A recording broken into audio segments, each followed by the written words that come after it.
आप सभी को एके एजुकेशन पॉइंट में स्वागत है। तो आज की इस वीडियो में आपका क्लास 10th का मैथ का टॉप 80 वीवीआई सब्जेक्टिव क्वेश्चन का जो आपका सीरीज चला रहे हैं, ये आपका आज छठा वीडियो है। ठीक है, इससे पहले वाला वीडियो नहीं देखे तो हमारे चैनल पर जाकर एके एजुकेशन पॉइंट पर जाकर वहाँ से उस वीडियो को देख सकते हैं। वहाँ पर एक प्लेलिस्ट बना है टॉप 80 वीवीआई सब्जेक्टिव क्वेश्चन का, नहीं तो हम वीडियो के डिस्क्रिप्शन में लिंक दे देंगे, वहाँ से आप देख लीजिएगा। और इससे आपका जो अगर आप टॉप 80 वीवीआई सब्जेक्ट की क्वेश्चन कर लेते हैं, इसमें आपका 2 नंबर वाला और 5 नंबर वाला क्वेश्चन कराया जा रहा है। टॉप 80 क्वेश्चन आपको करवा रहे हैं प्रत्येक दिन, 3 नहीं तो 4 क्वेश्चन करवा रहे हैं। तो इस 80 क्वेश्चन को अगर आप कर लेते हैं तो आपका बिहार बोर्ड एग्जाम 2023 में इससे 100% आपका जो है कि इससे आपका प्रश्न आएगा ही आएगा। ठीक है, 100% आपका इससे प्रश्न आएगा ही आएगा। तो बहुत ही इंपॉर्टेंट वीडियो है। वीडियो को लाइक न किए तो वीडियो को फटाफट से लाइक और अपने दोस्तों के साथ इस वीडियो को शेयर जरूर करें। बहुत ही इंपॉर्टेंट वीडियो है, आपको बार बार बोल रहे हैं। ठीक है, ये आज आपका पिछला क्लास में हम आपको 14 नंबर क्वेश्चन तक करा चुके हैं, आज आपको 15 नंबर क्वेश्चन से कराएंगे। ठीक है, अगर आप टॉप 80 क्वेश्चन अगर कर लेते हैं तो आपका बिहार बोर्ड एग्जाम में 100% इससे प्रश्न आएगा, इससे आपका अधिक प्रश्न नहीं आएगा। ठीक है, आपका टॉप 80 प्रश्न से ही आपका बिहार बोर्ड एग्जाम में आएगा। बहुत इंपॉर्टेंट वीडियो है और आज का क्लास को शुरू से लेकर लास्ट तक अटेंड जरूर करें और अपने दोस्तों के पास इसको शेयर जरूर कर दें। ठीक है, आज के क्लास को शेयर जरूर कर दें। वीडियो को लाइक नहीं किया तो वीडियो को फटाफट से लाइक और शेयर जरूर कर दें। और चैनल पर नया है तो इस चैनल को सब्सक्राइब करके बेल आइकन को ऑल पर क्लिक कर दे, जिससे आपको वीडियो का नोटिफिकेशन मिलता रहेगा। देखिए, ये जो आपका प्रश्न है बहुत इंपॉर्टेंट प्रश्न है। क्या आपका प्रश्न है यहाँ पर, देखिए प्रश्न है आपका कि यूक्लिड के विभाजन एल्गोरिथम का प्रयोग कर 272 तथा 1032 का मौसा निकाले। ठीक है, अब यहाँ पर देखिए यूक्लिड विभाजन एल्गोरिथम, ठीक है, यूक्लिड विभाजन प्रमेयिका का द्वारा हमें यानी 272 और 10 यानी 32 का हमें क्या ज्ञात करना है, तो मौसा यानी कि HCF ज्ञात करना है। तो हमें यहाँ पर क्या क्या दिया हुआ है, तो 200 यहाँ पर क्या दिया है, तो 72 और 1032। तो देखिए आपका यहाँ पर सॉल्यूशन की ओर चले, अगर हल की ओर चले तो किस प्रकार इसको बनाएंगे, तो यहाँ पर देख लीजिए। सबसे पहले लिख लेते हैं हल। ठीक है, हल लिख दिए। अब इतना करने के बाद यहाँ पर देखिए आपका यूक्लिड विभाजन प्रमेयिका का एक आपका होता है फॉर्मूला। ठीक है, क्या होता है, यूक्लिड विभाजन प्रमेयिका द्वारा ए बराबर आपका ए बराबर BQ प्लस आर होता है। अब ये कहाँ से आया, तो ये आपका यूक्लिड विभाजन प्रमेयिका द्वारा। ठीक है,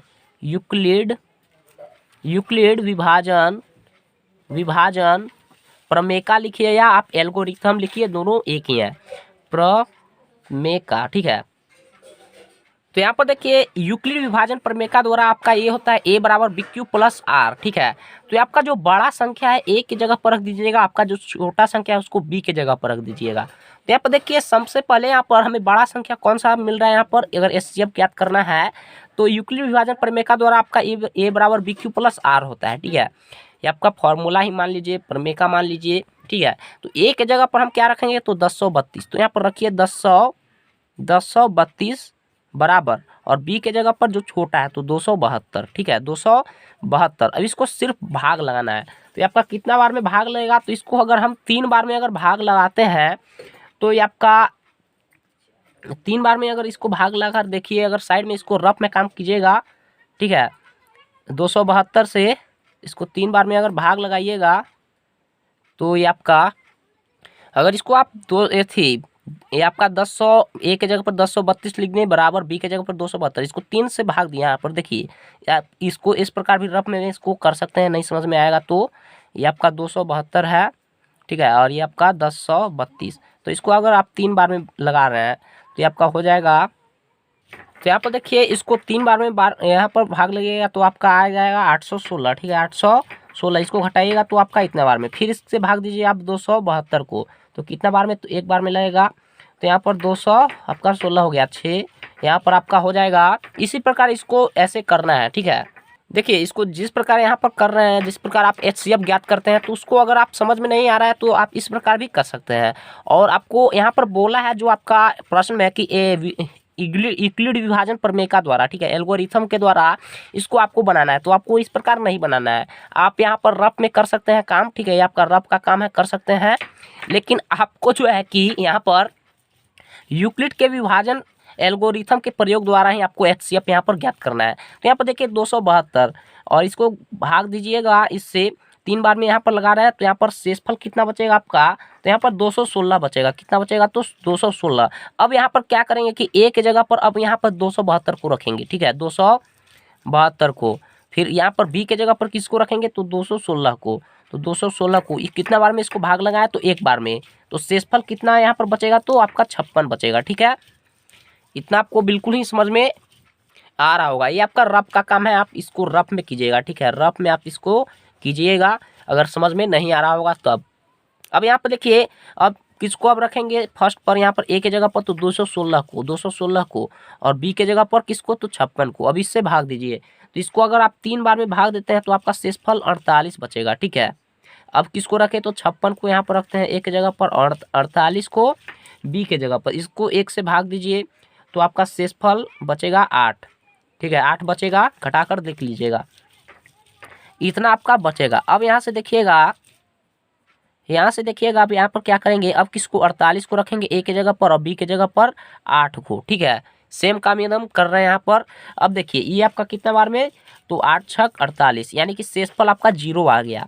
बस अगर आपका शेषफल यानी कि आपका जो है आर अगर 0 आ जा रहा है तो आपका समझिए कि आपका एचसीएफ यहाँ पर हो चुका है, यहाँ पर आप ज्ञात कर चुके हैं। तो यहाँ पर लिख देंगे फाइनली अतः कितना कितना का, तो 272, ठीक है, 272 और 1032 का एचसीएफ, ठीक है, 32 का एचसीएफ मसा निकालना था। तो कितना आ गया, तो ये आपका आ गया 8, ठीक है। क्या आ गया, 8 से ही आपका कटा है तो ये आ गया आपका 8। यही हो जाएगा इसका आंसर, ठीक है, यही हो जाएगा इसका आंसर। ये आपका बिहार बोर्ड एग्जाम 2020 में पूछा हुआ है, ठीक है। 2020 के एग्जाम में आपका पूछा हुआ है कितना मार्क्स में, तो 2 मार्क्स में। प्रत्येक साल ऐसा आपका प्रश्न आता ही आता है, ठीक है, एक प्रश्न इससे आपका आता ही आता है। तो आपको समझ में आया या नहीं आया हमें कमेंट करके जरूर बताइएगा। यहाँ पर देखिए सबसे पहले क्या किए, यूक्लिड विभाजन एल्गोरिथम का प्रयोग करके इतना और इतना का हमें मसा निकालना था, एचसीएफ निकालना था। तो आपका यूक्लिड विभाजन प्रमेय द्वारा क्या होता है, ए बराबर बी क्यू प्लस आर होता है। ए के जगह पर जो आपका बड़ा अंक दिया रहेगा उसको पहले लिख लीजिए और बी के जगह पर किसको, तो छोटा वाला को, और इससे आप भाग दीजिए और जितना शेषफल बचेगा उसको यहाँ पर लिखना है। अब इतना आप कर दीजिएगा। तो अब किसको हम ए के जगह पर रखें, तो जो आपका यहाँ पर फर्स्ट में है 272 को फर्स्ट में, और लास्ट वाला यानी कि शेषफल को यहाँ पर रखना है 216 और इसको फिर भाग दीजिए। आप अगर आपका जो है कि आर यानी कि शेषफल जो है 0 आ जाता है तो अब आपका एचसीएफ यहाँ पर कंप्लीट हुआ और जिससे आपका कटा है वही हो जाएगा आपका एचसीएफ। तो यहाँ पर इसका कितना आ गया एचसीएफ, तो 8 आ गया, यही हो जाएगा इसका आंसर। आई होप कि आप समझेंगे। आइए अगला क्वेश्चन की ओर देखिए। आपका अगला प्रश्न है 16 नंबर, क्या है कि उस अर्धगोला का वक्रपृष्ठ क्षेत्रफल निकाले जिसका व्यास 14 सेंटीमीटर है, ठीक है। उस अर्धगोला का वक्रपृष्ठ निकाले जिसका व्यास यहाँ पर दिया हुआ है। ऐसा प्रश्न एक को जो है कि आपको पिछला वीडियो में करवाए हैं और उसमें आपको त्रिज्या दिया हुआ था और यहाँ पर आपका व्यास दिया है, तो व्यास को आपको त्रिज्या में बदलना पड़ेगा। तो देखिए उस अर्धगोला का वक्रपृष्ठ निकाले जिसका व्यास इतना दिया हुआ है, ठीक है। अर्धगोला का आपका क्षेत्रफल ही यहाँ पर ज्ञात करना है, वक्रपृष्ठ क्षेत्रफल। तो देखिए क्या हो जाएगा, यहाँ पर हल की ओर चले, किस प्रकार इसको यहाँ पर बनाए। तो यहाँ पर देखिए आपका हो गया यहाँ पर हल, ठीक है। और यहाँ पर हमें क्या दिया है, तो व्यास दिया हुआ है, तो यहाँ पर लिख लेंगे व्यास यानी कि आपका डी कितना दिया हुआ है, तो 14 सेंटीमीटर, ठीक है। हमें क्या दिया हुआ है, व्यास। तो त्रिज्या यहाँ से हम निकाल सकते हैं, त्रिज्या तो बिल्कुल निकाल सकते हैं। यहाँ पर त्रिज्या रेडियस आपका आर क्या हो जाएगा, d/2, ठीक है, d/2। डी के जगह पर क्या है 14 और 2 से इसको भाग दीजिए तो ये आपका 7 बार में कटेगा, यानी कि त्रिज्या आपका आर कितना आ गया यहाँ पर, तो आर आ गया आपका त्रिज्या 7। अब यहाँ पर हम क्या करेंगे कि अर्धगोला का वक्रपृष्ठ क्षेत्रफल का यहाँ पर फॉर्मूला लगा देंगे और आपका आंसर आ जाएगा, ठीक है। यहीं पर आपका बात समझने वाला था। अगर आपको यहाँ पर व्यास दिया होता तो इसको त्रिज्या में यहाँ पर त्रिज्या इसका निकालनी है, ठीक है। अब यहाँ पर देखिए लिखेंगे यहाँ पर अर्धगोला का गोले का वक्रपृष्ठ, ठीक है, वक्रपृष्ठ, ठीक है, वक्रपृष्ठ क्षेत्रफल। और क्या होता है आपका अर्धगोला का वक्रपृष्ठ क्षेत्रफल, तो 2πr² होता है, 2πr²। अब यहाँ से देखिएगा, अब यहाँ पर देखिए इसको वैल्यू को रख देंगे जो, ठीक है ना, कि आर हमें यहाँ पर ज्ञात कर चुके हैं कितना मिला है, तो 7। तो 2 है तो 2 लिख देंगे। पाई का मान जानते हैं कितना होता है, तो 22/7 होता है। आर आर आपका 2 गो है तो यहाँ पर 7 गुने 7 लिख देते हैं। 7 गुना 7, 1 से 1 आपका कट गया, यहाँ पर बच गया आपके पास। यहाँ पर इसको गुना कीजिए तो आप अगर इसको गुना कीजिएगा, जब इसको गुना कीजिएगा आपका 2 से 22 को 2 से गुना कीजिएगा तो 44 गुना 7, इससे आपको आप गुना कीजिएगा तो 308 आएगा। और क्षेत्रफल है तो सेंटीमीटर स्क्वायर हो जाएगा। यही हो जाएगा इसका आंसर। ठीक है, बहुत ही आसान प्रश्न है और आपका दो मार्क्स में आपका पूछा हुआ है एग्जाम में। कब? तो 2020 के एग्जाम में आपका पूछा हुआ है। ठीक है, 2020 के एग्जाम में आपका बिहार बोर्ड में पूछा हुआ है। ऐसा प्रश्न आपका प्रत्येक साल आता ही आता है प्रश्न, तो इसको जरूर करें। आपको समझ में आया या नहीं? देखिए फिर से एक बार बता देना चाहते हैं यहाँ पर अर्धगोला का, यहाँ पर देखिए उस अर्धगोला का वक्र पृष्ठ क्षेत्रफल निकाले जिसका व्यास, हमें व्यास दिया हुआ था। ठीक है, त्रिज्या नहीं दिया हुआ था। तो सबसे पहले हमें जो दिया था व्यास, तो व्यास से हम क्या किए कि त्रिज्या को निकाल लिए। तो त्रिज्या आ गया हमारा 7, यानी कि रेडियस आ गया 7। अर्धगोला का वक्र पृष्ठ क्षेत्रफल का फॉर्मूला आपका क्या होता है? तो 2πr²। 2 है तो 2 का मान 22/7 और आर आपका 2 है तो 7 गुने 7, 1 से 1 7 कैंसिल, और इसको गुना किए तो आपका सिंपली यहाँ पर आ गया। आई होप कि आप समझेंगे। आइए अगला क्वेश्चन की ओर। ये भी प्रश्न आपका बहुत ही इंपॉर्टेंट प्रश्न है। ठीक है, ऐसा प्रश्न आपका आता है वैल्यू वाला। ठीक है, अगर आप देखिएगा क्वेश्चन बैंक में तो आपको ऐसा प्रश्न मिलेगा। ठीक है, वैल्यू वाला। देखिए इसका हल किस प्रकार करें इसको, तो यहाँ पर देखिए हल की ओर अगर चलें इसका, तो यहाँ पर देखिएगा यहाँ पर आपका वैल्यू वाला प्रश्न है। ठीक है, तो यहाँ पर देखिए यहाँ पर इस क्वेश्चन को, ये तो आपका है ही। अब यहाँ पर देखिए क्या करते हैं, आपका 10 square 60 degree plus 4 sine square 45 degree plus 3 sec square 30 degree plus 5 cos square 90 degree बटा cosec 30 degree plus sec 60 degree minus cot square 30 degree, ये आपका प्रश्न दिया हुआ है।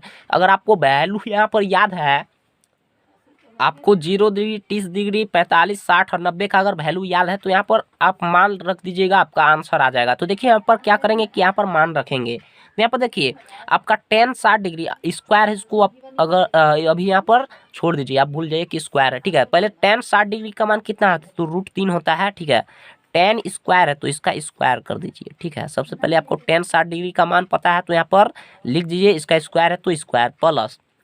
अब यहाँ पर देखिए 4, तो 4 को तो आप अलग रख यहाँ पर लिख लीजिए। ठीक है, और यहाँ पर छोटा ब्रैकेट देते हैं और यहाँ पर साइन स्क्वायर इसको छोड़ दीजिए। अब साइन 45 का मान कितना आता है? तो 1/√2 होता है। कितना होता है? तो 1/√2। इसका स्क्वायर है तो यहाँ पर स्क्वायर। ठीक है, स्क्वायर है तो स्क्वायर दे रहा है, फिर प्लस है तो प्लस। अब यहाँ से देखिएगा 3 है तो 3 सेक 30 डिग्री का मान कितना होता है? तो सेक 30 डिग्री का मान आपका 2/√3 होता है। ठीक है, 2/√3 होता है। अब इसका सेक स्क्वायर था तो यहाँ पर स्क्वायर कर देंगे प्लस 5 है तो 5। कॉस 90 का मान कितना होता है? तो 0 होता है और इसका स्क्वायर है तो स्क्वायर। ठीक है, इतना आपको वैल्यू सिर्फ रखना है, बस वैल्यू आपको याद होना चाहिए तो ही आपका ये प्रश्न बनेगा। ठीक है, कॉसेक 30 का मान कितना आता है? तो आपका 2 होता है। ठीक है, 2 प्लस। अब यहाँ पर देखिए सेक 60 डिग्री का मान, तो इसका भी आपका 2 ही होता है। माइनस है तो minus cot square 30 degree, cot 30 का मान कितना होता है? तो √3 होता है। कितना होता है? तो √3, इसका स्क्वायर। अब यहाँ पर देखिए यहाँ पर सिर्फ कैलकुलेशन है थोड़ा सा, तो यहाँ पर देखिएगा यहाँ पर बड़ा बटा दे देते हैं। यहाँ पर देखिए आप √3 का स्क्वायर कीजिएगा तो आपका 3 बचेगा प्लस। यहाँ पर देखिए 4 है तो 4 गुना दे देते हैं, 1 का स्क्वायर 1 ही, और √2 का स्क्वायर कीजिएगा तो 2 बचेगा प्लस। यहाँ पर 3 है तो 3 गुना यहाँ पर देते हैं, कुछ भी नहीं है तो 2 का स्क्वायर कितना होगा? 4, और √3 का स्क्वायर तो 3, फिर प्लस। ये आपका 0 ही हो जाएगा, तो इसको क्या लिखें? इसको छोड़ देते हैं, इसको नहीं लिखते हैं। ठीक है, अब नीचे काम करेंगे तो 2 + 2 माइनस √3 का स्क्वायर 3 हो जाएगा। ठीक है, अब यहाँ पर देखिएगा आपका 3 से 3 कैंसिल, 2 दूना 4। ठीक है, तो 3 + 2, यहाँ पर 3 प्लस यहाँ पर क्या हो जाएगा? 2, और प्लस क्या बच गया? तो 4 बच गया। 4 बटा 2 दूना 4 माइनस 3, यानी कि आपका कितना आ गया? तो यहाँ पर 3 2 5 4 9, 9/1। 9 को हम क्या लिख सकते हैं? तो यहाँ पर 9/1 को 9 लिख सकते हैं, बिल्कुल। तो यही आ जाएगा आपका आंसर। ये भी आपका बिहार बोर्ड एग्जाम में पूछा हुआ है। कितना मार्क्स में? तो 2 मार्क्स में। और कब? तो 2020 के एग्जाम में। ठीक है, 2020 के एग्जाम में आपका पूछा हुआ है 2 मार्क्स में। ऐसा प्रश्न आपका प्रत्येक साल एक आता ही आता है, तो बहुत ही इंपॉर्टेंट प्रश्न है। आपको आज इतना ही करवाएंगे, अगला वीडियो में आपको करवाएंगे। तो ये आपका आज है कि 17 क्वेश्चन आपको खत्म हो गया। कितना क्लास में? तो आपका 6 क्लास में। ठीक है, पहले वाला क्लास नहीं देखे तो हमारे चैनल पर जाकर उस क्लास को ज़रूर देखें, बहुत ही इंपॉर्टेंट क्लास है। इसमें आपको 6 क्लास आपको यहाँ पर 6 वीडियो में आपको कितना प्रश्न करवा चुके हैं, तो 17 प्रश्न करवा चुके हैं, ठीक है। और अगर आप टॉप 80 सब्जेक्टिव क्वेश्चन आप कर लेते हैं, ये आपका जो सीरीज चल रहा है, तो आपका बिहार बोर्ड एग्जाम में 100% इससे आपका प्रश्न आएगा ही आएगा, ठीक है। 100% इससे आपका प्रश्न आएगा, बहुत इंपॉर्टेंट है। इसमें आपको 2 नंबर वाले और 5 नंबर वाला भी क्वेश्चन करवा रहे हैं, तो वीडियो को ज़रूर देखें। और वीडियो को लाइक नहीं किए तो वीडियो को फटाफट से लाइक कर दें और अपने दोस्तों के साथ व्हाट्सएप ग्रुप में ज़रूर शेयर करें, बहुत ही इंपॉर्टेंट वीडियो है, ठीक है। और आज के लिए इतना ही, मिलते हैं आपको नेक्स्ट वीडियो में, तब तक के लिए धन्यवाद।